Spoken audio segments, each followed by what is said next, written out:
Bonjour chers abonnés, j'espère que vous allez bien.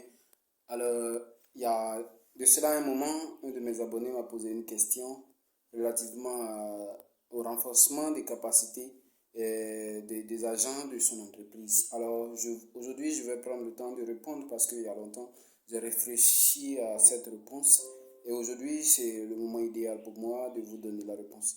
Alors, comme le TDR qu'on avait rédigé auparavant, c'est-à-dire la formation sur laquelle la question m'a été posée, c'est à peu près les mêmes choses. Là, il s'agit de trouver de façon spécifique les capacités dont on veut renforcer et comment est-ce qu'on veut aboutir. Sinon, c'est les mêmes méthodologies. D'abord, il y a la description pour rédiger le TDR de renforcement des capacités. Il y a la description et le contexte. La description et le contexte consiste à présenter le projet de façon générale afin de faciliter la compréhension de tout un chacun de nous et de permettre aux uns et aux autres de pouvoir savoir le but de la formation. Le contexte et la justification, c'est la raison pour laquelle on veut forcément ou on veut mener cette formation. Et j'allais dire, pourquoi est-ce qu'on veut forcément avoir cette formation? Qu'est-ce qui manque à nos agents pour qu'on décide de faire une telle formation? Et après cette partie, j'ai nommé la partie où on parle de description de la prestation à fournir. La description de la prestation à fournir, c'est proposer un programme de formation de façon détaillée et adaptée. Parce qu'on ne peut pas demander à quelqu'un de venir faire une formation où il n'y a aucun détail, on n'a pratiquement rien à présenter et le formateur vient ici, il est perdu. Donc, il faudrait qu'on spécifie la formation. On dit que voici telle formation qu'on veut pour nos agents et voici ce qu'on veut à la fin obtenir comme résultat. Et on a la préparation des fiches pratiques. La préparation des fiches pratiques, ce sont les exercices qu'on donne lors de la formation pour permettre aux agents de pouvoir participer de façon aisée et disposée à la formation. On a aussi la préparation de tous les supports nécessaires et documents. C'est-à-dire, quand on parle de support nécessaire, c'est l'ensemble des documents et matériels pouvant permettre aux agents de participer à la formation sans toutefois avoir l'esprit de façon mélangée, être disposé, être équilibré à suivre la formation.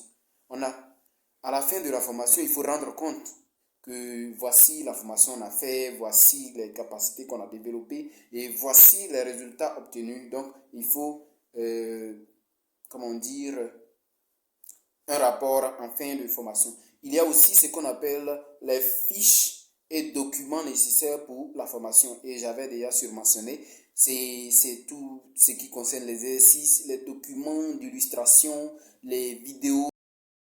Alors, après qu'on ait mentionné les documents d'illustration, etc., on a à qui est-ce que la formation s'adresse? La personne à laquelle la formation s'adresse doit être disposée à recevoir la formation. Parce que on ne peut pas surprendre une personne et lui dire automatiquement que, bon, il y a une formation à faire, donc vous devrez aller faire. Donc, il faudrait préparer le sujet à la formation qui vient. Donc, il doit être disposé, etc., etc. On a la transmission de la formation. Comment est-ce qu'on doit transmettre la formation? Et avant même qu'on arrive à la transmission de la formation, il faudrait savoir que une formation qui se veut adéquate et productive doit être structurée autour de 15 personnes. Alors si l'entreprise dispose à plus de 30 personnes, 30 employés, il serait intéressant et nécessaire de structurer la formation, c'est-à-dire diviser en deux groupes, soit en deux groupes de 15-15, ce qui va permettre aux apprenants ou aux agents de pouvoir apprendre un peu plus facilement.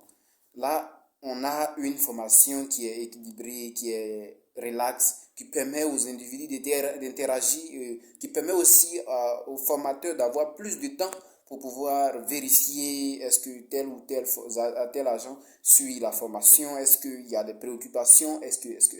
Voilà, c'est à toutes ces questions-là que le formateur va s'atteler à répondre avec le groupe bien structuré. Donc, on passe maintenant à la transmission de la formation. Il faut savoir le type de formation. Le contrat de prestation à court ou à long terme. Est-ce que on a décidé de faire cette formation sur un moment ou un moment donné, c'est-à-dire à court terme, ou à un long moment pendant une durée déterminée, indéterminée sinon. Est-ce que c'est ce qu'on veut? Cela va dépendre de l'engouement de la formation, c'est-à-dire de l'envergure, de la taille de la formation. Si c'est une formation qui demande à ce qu'on aille jusqu'à des jours ou aller au-delà même d'une année, on le fera. Mais il faut savoir qu'une formation qui dure pendant longtemps n'est pas trop appétissant et ce qui va malheureusement pas motiver les gens à pouvoir se donner à fond. Mais une petite formation de courte durée, je crois que cette formation-là pourra permettre aux gens, aux uns et aux autres de pouvoir assimiler un peu plus facilement la formation. Donc, si c'est sur une courte durée, il faut savoir combien de jours on doit prendre, les jours de prestation, formation, combien d'heures, etc., etc. La rédaction du rapport, ça doit prendre un jour. La langue, on ne peut pas prendre une société où il y a plusieurs langues et puis on demande de faire une formation à tous les agents de l'entreprise et tous doivent obéir à une seule langue. Ça sera compliqué. Par exemple, d'autres parlent anglais, ils ne comprennent pas français, d'autres parlent français, ils ne comprennent pas, etc. Il faudrait que la langue soit adaptée à la formation.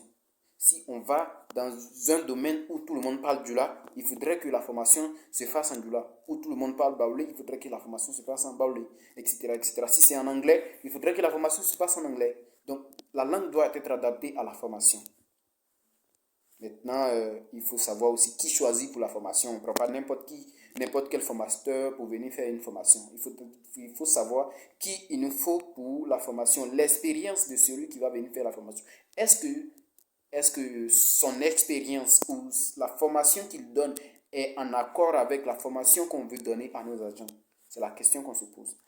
Alors, à vrai dire, il n'y a pas de formation à prendre à la légère. Toutes les formations sont bonnes. Donc, il faudrait une personne bien spécifique pour pouvoir faire la formation. On passe au dernier point.